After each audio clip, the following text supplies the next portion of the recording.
కౌతాల మండలంలో ఈ సంవత్సరం ముందుగా వర్షాలు రావడం వల్ల రైతులు పత్తి, మిరప, వేరుశెనగ పంటలు వేసుకున్నారని, అధిక వర్షాలు కావడం వల్ల డ్యాముల నుండి కాలువలకు, నదులకు నీళ్లు వదలడం వల్ల మండలంలో అన్ని రకాల పంటలు వేసుకున్నారని, అయితే అధికారులు కాంప్లెక్స్ ఎరువులు, యూరియా తగినంత తెప్పించడంలో విఫలమయ్యారని రైతు సంఘం నాయకులు విమర్శించారు. తహసీల్దార్ కార్యాలయంలో గ్రీవెన్స్ డే సందర్భంగా తహసీల్దార్ ను కలిసి వినతిపత్రం ఇచ్చి సమస్యలను వివరించారు.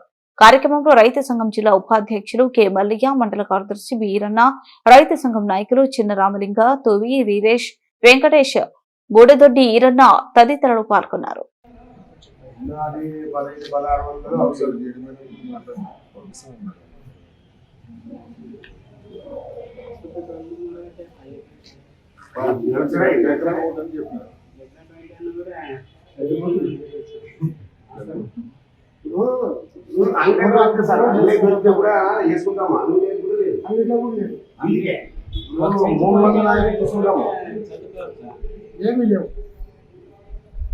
ఏమంటారు గవర్నమెంట్ గవర్నమెంట్